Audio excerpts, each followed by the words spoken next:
Okay, like I said, very sad news in Israel with the Hamas attack on the Gaza Strip, or from the Gaza Strip, I should say. That this was a very, very coordinated attack.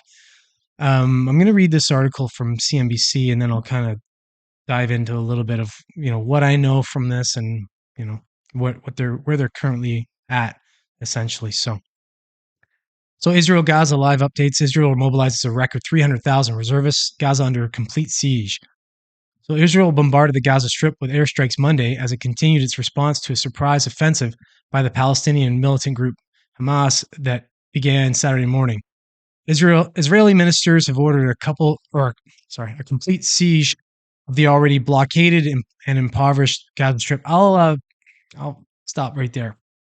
This article is by CNBC, so it's gonna have that that flair of they're gonna write their they're going to sink their little things in there like that. Already blockaded and impoverished Gaza Strip. I'm not sure why you put that in there when you're talking about, a conflict between a terrorist group and Israel, but it has that feel of like, we're just trying to kind of throw a couple digs in there as if Israel is to blame for that. But I'll continue reading this article. So you take it with a grain of salt. Consider the source. The already blockaded and impoverished Gaza Strip cutting off supplies of food, water, and electricity to its roughly 2 million residents. So it'll probably say it in this article, but the Gaza Strip is about 140 square miles in size and has about 2 million people in that small area. So it's a pretty rough area already. And what this probably won't mention is the fact that Israel provides it with free power, water. It kind of takes care of it in a way. Some people will claim that it's like almost like a prison camp. It's a obviously this is a very troubled part of the world, but you have this very unstable place right beside Israel. Obviously, they have to put some kind of controls over it. As you can see, what happens when you kind of lax those controls a little bit. So the Hamas attack, unprecedented in scale and scope, is the deadliest offensive that Israel has experienced in 50 years. At least 900 Israelis have been killed in what Hamas is calling Operation Al-Aqsa Flood, with at least 687 Palestinians killed in retaliatory Israeli strikes on the Gaza Strip. The total number of deaths has surpassed 1,300, including foreign nationals.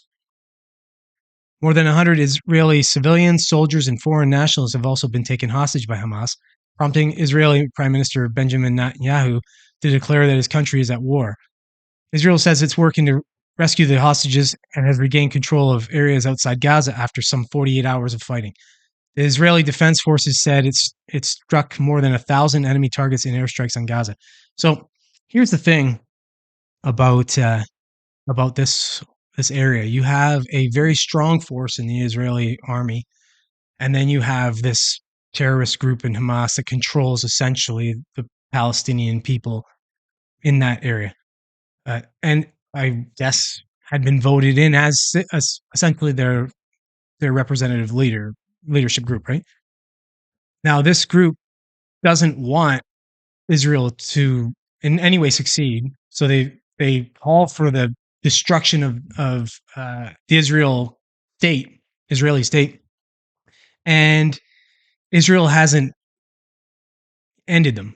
Let's just put it bluntly. Israel hasn't gone in there and just used their might and ended them, because obviously they're trying to take the more humanitarian approach, not hit civilians. I mean, not hit.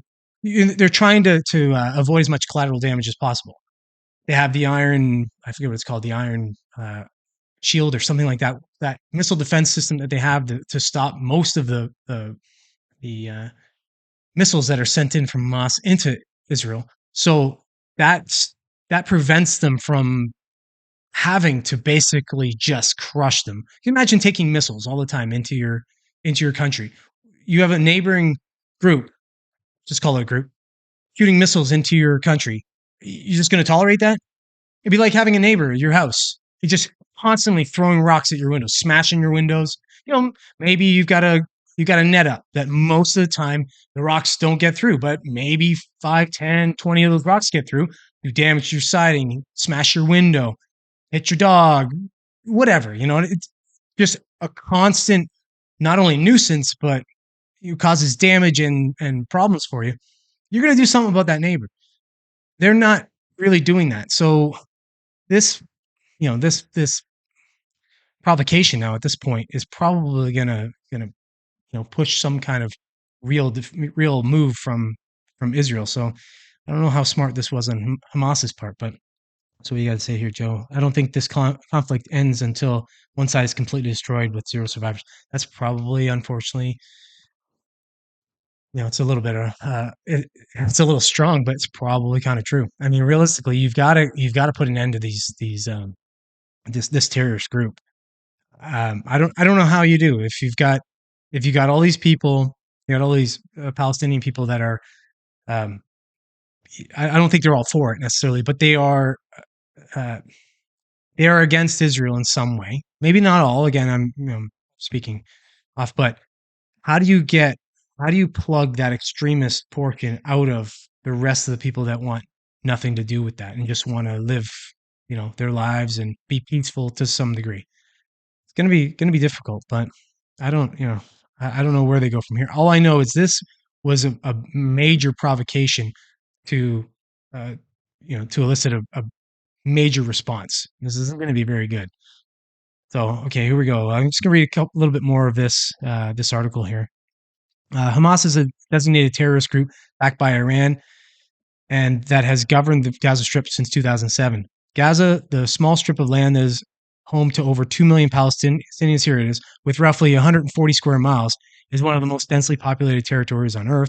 It's been kept under Israeli land, air, and sea blockade since 2007. Again, okay. See, they say that. Yeah, that's true. Sure. Well, what do? You have this area that's throwing missiles into your country. Are they supposed to just say, no, okay, we give up. We're not going to be a country anymore? Or do you do something about it? Yeah, I understand that they're a lot more technologically advanced, and they're being backed by the U.S. as far as the Israeli forces.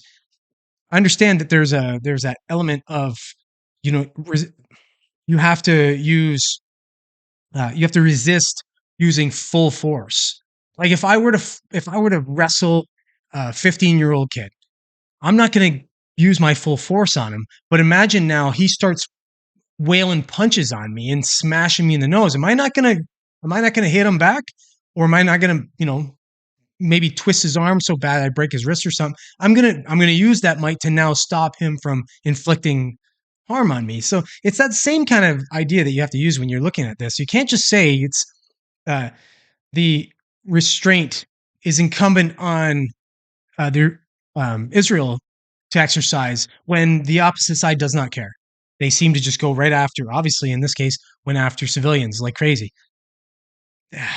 It's I wouldn't want to make these decisions, but you know, somebody's got to make these kind of tough decisions, unfortunately. So, um, this is a really long article. I'm not going to go into there. It touches on some of the economic, uh, you know, implications that this is going to have as far as already the immediate. We've seen like small spike in gas, and you're going to see you know um, costs of certain things going up, and that's what happens whenever you see conflict somewhere, and because we're a global community now, it's going to affect everyone, right? So, hey, Gizzo, what's up, buddy? Yeah. So, yeah, here, Joe, you're saying let them just fight it out and be done with it. Yeah. Well, yeah, if they do, it's not gonna last very long. Unfortunately, it's not gonna be a this is gonna be a pretty one-sided fight. I think this needs to be and then what do you do here?